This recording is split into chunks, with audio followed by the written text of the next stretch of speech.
Hey everyone, and welcome to my channel. Today we've got an absolutely fascinating explainer lined up for you. It's literally a modern-day David versus Goliath story playing out right before our eyes in the tech world. We're talking about China's DeepSeek taking on the undisputed heavyweight giants of Silicon Valley. There is just a massive amount of hype, rumor, and intense geopolitical debate surrounding their latest preview model, DeepSeek V4. So my goal today? To cut right through that noise, stick to the verified facts, and break down exactly what is actually happening here. For years, literally years, it was basically an absolute certainty in the tech industry that if you wanted to build top-tier AI, you absolutely had to have massive wealth, huge data centers, and the most advanced US chips. It was this long-held belief, right? To sit at the big kids' table in artificial intelligence, you needed an endless budget and just sprawling infrastructure. But wow, DeepSeek's approach has completely turned that assumption on its head. It's challenging everything we thought we knew about the barrier to entry in AI. Okay, so here's our roadmap for today's explainer. First, we'll look at the DeepSeek AI revolution. Second, verified specs and architecture. Third, fact-checking attention mechanisms. Fourth, training and compression claims. Fifth, geopolitics and open source. And finally, number 6, the verdict on V4. All right, let's dive into Section 1. The DeepSeek AI revolution and China's tech underdog story. To really understand this model, you kind of have to understand the environment it was born in. It's all about the geopolitical background that basically forced these new strategies into existence. Because of US export restrictions, Chinese tech companies simply haven't had access to the absolute top-tier cutting-edge chips that their American counterparts use. So what do?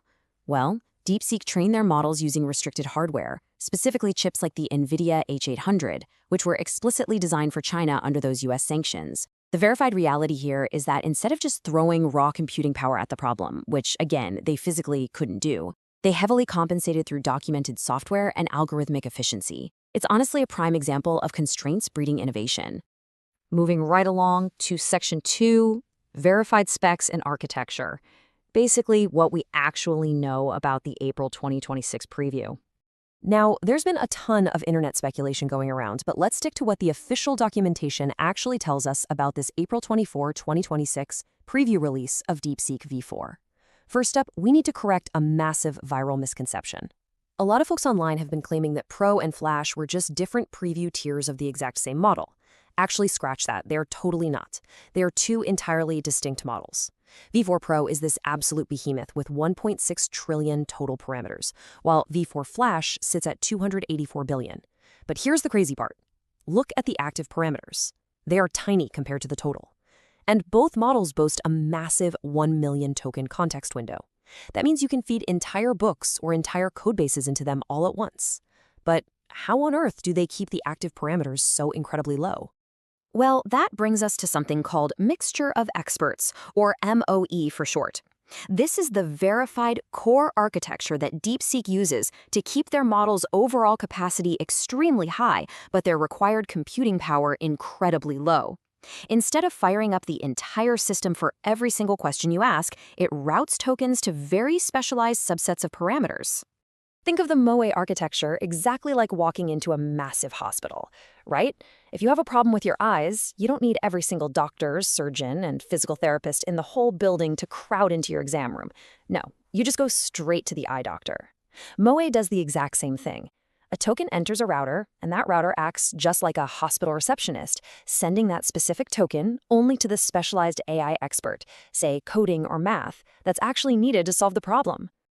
And because it only activates the experts it absolutely needs, the efficiency is just off the charts. This leads us to an incredibly low output cost of just 28 cents per million tokens for V4 Flash.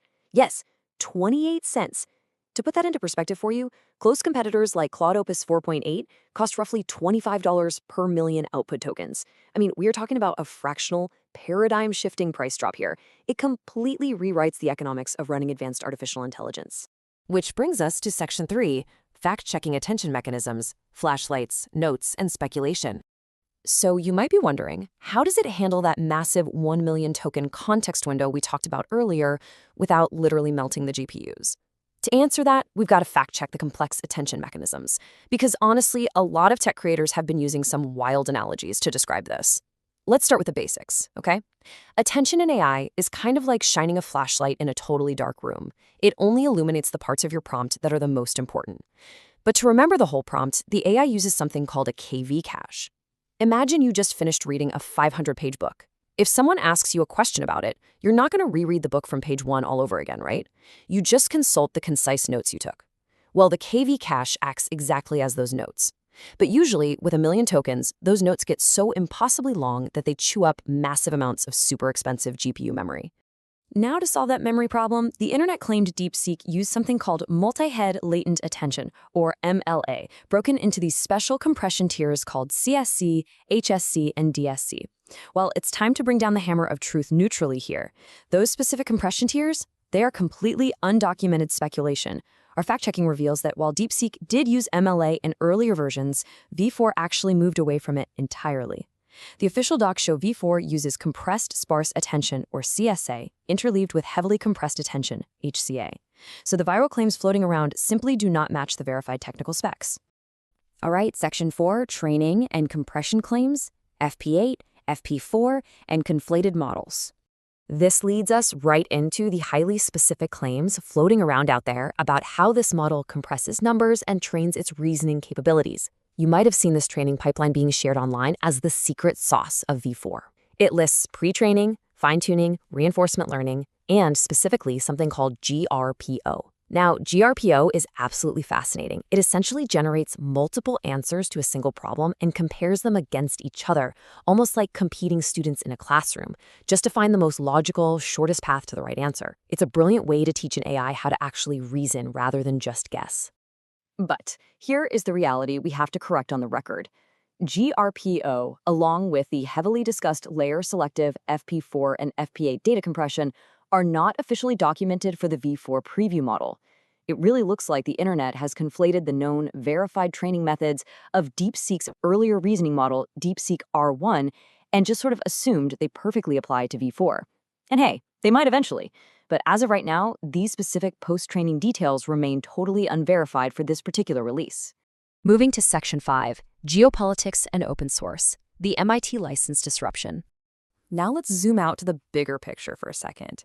Beyond the deeply technical specs, we really need to look at the real-world disruption of releasing such a capable model with open weights. One of the absolute most significant facts about V4 is how it was released. It is available on Hugging Face right now under the highly permissive MIT license, not the more restrictive Apache 2.0 license that some sources initially claimed. And this is a massive deal. It means startups, universities, and independent researchers all around the world can download it, run it locally, modify it, and build cheap AI agents without relying on those expensive APIs from closed Silicon Valley companies. But of course, with that level of access comes a very serious two-sided reality.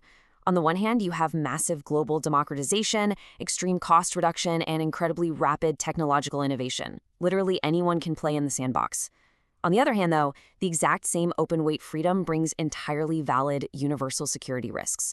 Hackers can download the same model, strip away its safety guardrails, and use it to create malware or exploit vulnerabilities on the dark web. It's a universal trade-off of open-source AI, presented here purely as the neutral reality of the technology.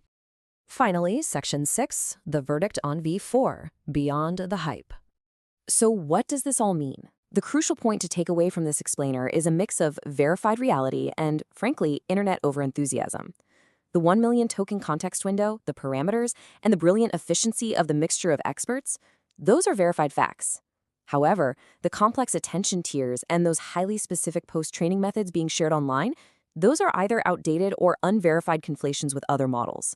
But make absolutely no mistake, the economic efficiency of V4, operating at a tiny fraction of the cost of Western models, is a verified, undeniable market disruptor. Which leaves us with this massive, overarching question. The AI race is clearly no longer just about who has the most money or the biggest data centers. It's about who can optimize the best, who can bypass constraints, and ultimately, who will make AI the most powerful, affordable, and accessible in the years to come. It's a fascinating space, and we'll be tracking every single development for you. Thank you so much for joining me today. If you found this explainer helpful, please hit that like and subscribe button. It really helps the channel out. See you next time.